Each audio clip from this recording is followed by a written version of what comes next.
Halo semuanya, balik lagi sama gue Amin di YouTube channel gue Amino Daily Ride. Jadi kali ini gue lagi ada di daerah Lebak Bulus, Jakarta Selatan, tepatnya di rumah ban motor. Bisa sorot ke sana. By the way, kali ini gue punya asisten baru, punya asisten videografer baru ya tanpa dibayar. Jadi kali ini gue mau ganti ban motor gue dari yang sebelumnya. Sebelumnya gue pakai Pirelli Diablo Rosso Sport, dan kali ini gue ganti jadi Corsa R93. Semoga bannya memuaskan. Dari tadi sudah ngantri. Sekalian balancing ban juga karena kayaknya ban gue agak goyang. Sekalian di balancing biar bannya oke. Ya, jadi nanti kita tunggu aja sampai selesai prosesnya ya. Thank you. Ya, jadi gini kondisi motor gue udah pada dilepas bannya, udah dilepas semua. Kotor banget motor gue. Kotor banget sumpah. Lu lihat pak bornya. Kotor banget, bannya udah dilepas. Ban lamanya kemana ya? Kok ban lamanya udah di nggak tahu di mana, ditaruh di mana gitu. Oh, itu ya ban lama. Itu ban lama gue, ban lama gua, velg gua di sana. Depannya juga udah dilepas juga. Rencana gua bakal ganti, sorry ya bang. Rencana gua bakal ganti ini Corsa R93, Corsa R93, Corsa R93 yang belakang 160, yang depan 120. Velg nggak bakal baret ya. Kebanyakan ada mesin tapi tidak ganjil kayak gini.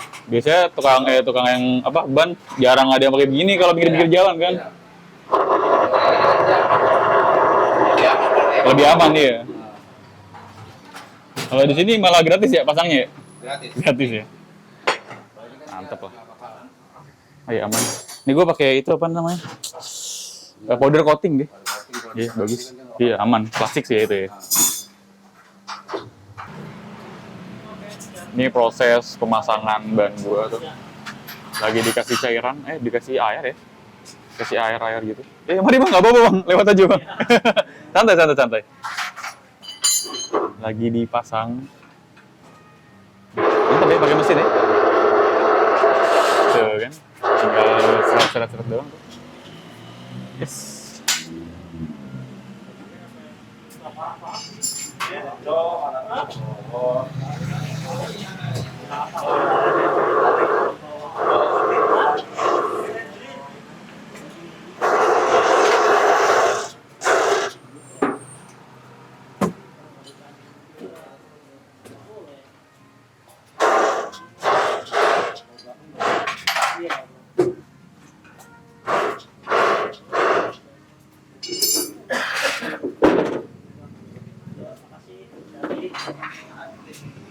Nah, jadi kali ini lagi proses balancing ban.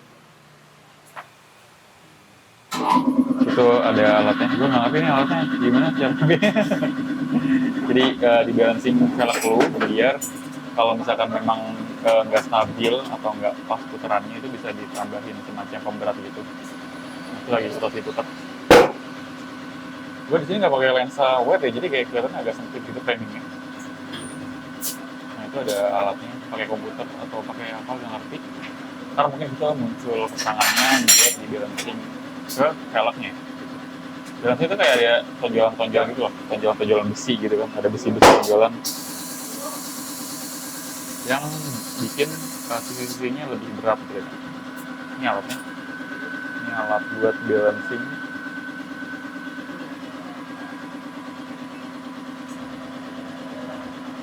Wih.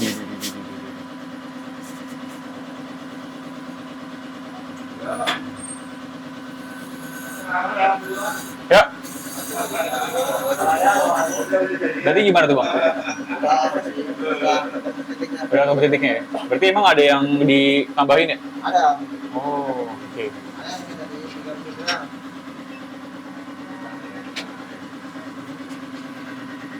A few moments later. Ya, jadi tadi kalian udah lihat video gua di rumah ban motor di daerah Lebak Bulus, gimana prosesi gua di sana buat ganti ban, terus lepas ban, caranya gimana di sana, alatnya apa aja, terus ada balancingnya juga, gua balancing ban gua di sana dan segala macem, ada cafe dan segala macem. Nah, akhirnya video ini muncul karena gua ketemu sama Om Aryo, yaitu sebagai pemilik atau owner dari rumah ban motor itu sendiri yang ada di Lebak Bulus dan yang ada di pokoknya di daerah Bekasi atau daerah mana, rumah ban motor yang kedua. Karena hal itu gue ke-trigger, akhirnya gue ngobrol banyak sama Om Aryo di sana, sama ownernya. Dan ternyata ownernya ramah banget, friendly banget, dan kita banyak sharing mengenai ban di sana. Dan karena itu, gue juga akhirnya ke-trigger dan gak fokus buat nge-shoot keadaan motor sama ban gue di sana dan keasikan ngobrol sama Om Aryo. Menurut gue obrolan gue kali ini menarik buat dibahas dan di-sharing kepada kalian karena ada beberapa hal yang ternyata gue baru tahu dan ternyata gue baru ngeh sama kejadian tersebut. Di sini gue hanya mau sharing dan mau ngobrol sama kalian aja, bukan bermaksud untuk menggurui atau mengajari kalian, enggak. Kita sharing bareng-bareng mengenai apa yang gue tahu dan sedikit banyaknya gue tahu gue bakal share ke kalian. Jika ada misinformasi ataupun kesalahan dalam gue menyampaikan, mohon untuk dimaafkan dan tolong koreksi gue di kolom komentar di bawah gitu. Jadi hal pertama yang gue diskusiin sama Om Aryo itu yang pertama adalah tentang perawatan lo, gimana cara lo ngerawat ban motor, dimana banyak dari kalian termasuk gue ketika ban motor lo itu ngerasa licin, terus ngerasa ngeslip ataupun ada kendala di ban yang lainnya, lo selalu menyalahkan ban motor itu sendiri. Entah dari pabrikan mana, pabrikan bagus sampai pabrikan jelek, ketika ada masalah di ban motor, lu selalu menyalahkan ban motor lu, dan itu nggak salah juga, tapi di sisi lain kayaknya kita selama ini agak cuek dan agak nggak peduli sama servis atau maintenance ban itu sendiri, karena kita keseringan untuk servis kayak ganti oli, aki, busi, terus kelistrikan dan segala macam, akhirnya kita lupa sama ban kita sendiri, sama benda yang berinteraksi langsung sama aspal, kita lupa, kita nggak pernah ngerawat. Itu menurut gue sangat penting karena keadaan lo di motor, keadaan lo ketika hujan, panas, berbatu dan segala macam itu bersangkutan langsung sama ban motor lo. Jadi itu sepenting itu ban motor menurut gue. Dan setelah gue diskusi, tips simple dari Om Aryo ke gue adalah karena gue pakai motorsport, coba ketika lo simpen motor lo, pakein pedok belakang selalu dan alasin ban depannya dengan kain atau kain perca, atau lu kalau punya karpet motor ya lu boleh taruh karpet motor di situ, karena untuk mengurangi ban lu itu menjadi dingin ketika bersentuhan langsung sama ubin atau sama lantai gitu kan. Karena kalau bersentuhan langsung sama lantai sama ubin, ban lu jadi cepat mengeras. Jadi komponnya itu udah nggak lunak lagi dan nggak enak lagi dipakainya. Dan kadang itu yang menjadikan ban motor lu tuh jadi licin ketika lu pakai. Itu yang pertama. Sebenarnya ada banyak hal yang gue ceritain, tapi di sini gue bakal sharing tipis-tipis aja, kayak gue rangkum sebisa mungkin biar nggak terlalu melebar kemana-mana. Yang kedua itu mengenai kompon. Ini yang gue paham dan gue diskusikan sama Om Aryo. Mungkin kalau ada kesalahan teknis atau gimana tolong diperbaiki. Jadi garis besarnya kita ngobrolin tentang ban motor daily kompon, yaitu dimana ban motor yang komponnya itu dipakai buat harian keperluan lu untuk road atau jalan raya. Dimana ban yang gue pakai sebelumnya atau Pirelli Diablo Rosso Sport itu termasuk dalam daily kompon dalam kategori medium kompon, dimana ban itu memang untuk jalan raya aja dan nggak dalam tanda arti lo speeding kebut-kebutan atau corneringan. Ban daily ini ternyata ada kurang lebihnya ada 1, 2, 3, 4 jenis kompon di ban kategori daily kompon ini. Yang pertama ada soft kompon, di mana lu buat road race yang dibuat di jalan raya, bukan yang buat spek competition parah, tapi yang lu pengen ban spek competition tapi bisa dipakai di road, di jalan raya, itu namanya kompon daily kompon yang versi softnya.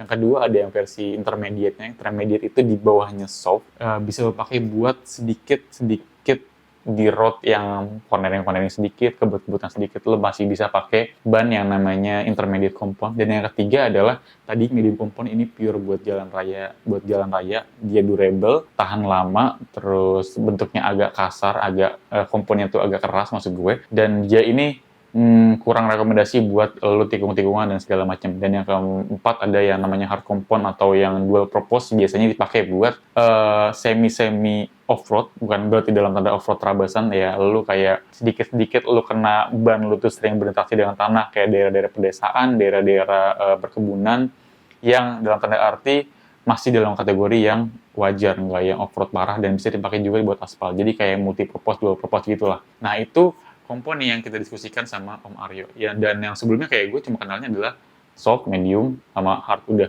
kayak gitu doang. Tapi ternyata ada pembahasannya lagi lebih spesifik. Yang selanjutnya ada mengenai tekanan ban. Dan hal yang gue baru tahu adalah ternyata tekanan ban pada motor kita dalam kondisi yang panas, terutama di Indonesia kan suhunya terbilang tropis, yang dimana sering sering panas-panasan gitu kan ya. Jadi memang ketika bannya itu panas, tekanan di dalam itu jadi meningkat dan memuai. Jadi ketika ban motor lu tuh kekencengan, atau maksud gue tekanan anginnya terlalu besar, anginnya kebanyakan, dan ketika siang-siang trik lu pakai terus-terusan, rawan bocor, terus rawan kempes, terus rawan dalam tanda arti meledak ya. Gue kalau ngomong meledak tuh kayak ngeri banget gitu.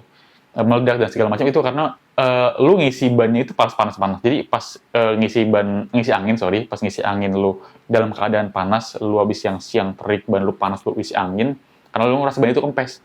Tapi enggak, ban itu tuh memang memuai, anginnya tuh lagi padat aja. Jadi ketika lu isi panas-panas, terus ketika udah bannya dalam suhu normal atau adem, itu tekanannya terperangkap dalam situ, dan ketika kena panas lagi, jadi ban itu kondisinya jadi nggak bagus gitu. Jadi gampang untuk kempes dan segala macam. Itu secara gampangnya gitu ya, yang gue belum sama Om Haryo. Tapi Om Haryo bisa ngejelasin lebih spesifik dan lebih detail. Tapi karena gue seorang yang ya hanya awam aja gitu, hanya dalam tanda arti mengikuti obrolannya sebisa mungkin, dia tuh jelasnya tuh spesifik banget, pakai data dan pakai sumber-sumber yang bagus. Tapi ketika sampai di gue, akhirnya gue sampaikan kepada kalian, jadi kurang oke juga. Tapi kurang lebih kayak gitu penjelasan dari gue. Yang selanjutnya adalah mengenai nitrogen. Ya, nitrogen. Jadi gue sempat tanya sama Om Mario, lu ganti tekanan angin kapan? Gue bilang gini, karena motor gue dari awal beli ban, atau kurang lebih 6 bulan mungkin, atau setahun sebelumnya, itu diisi angin, dan sampai sekarang gue nggak isi angin lagi. Jadi karena gue mikirnya kalau misalkan ban lu itu kempes, atau ban lu bocor, ya gue isi angin. Tapi ketika ban lu itu nggak kempes, nggak bocor, dan kenapa-kenapa, ya lu nggak isi angin. Menurut gue ngapain juga isi angin. Dan ternyata itu salah, yang dilakuin oleh gue adalah salah. Jadi lu harus segera mungkin buat ngecek tekanan angin, walaupun ban lu kelihatannya tuh kayak masih well dan masih bagus. Tekanan angin kayak dihitung pakai PSI ya, bukannya lu pencet-pencet gitu ya. Ntar gue nggak punya alat pengukur PSI-nya. Gue cuma bisa ngecek kalau lagi ada di pom bensin gitu kan. Jadi jangan lu tekan-tekan bannya, jadi coba lu cek PSI-nya gitu kan.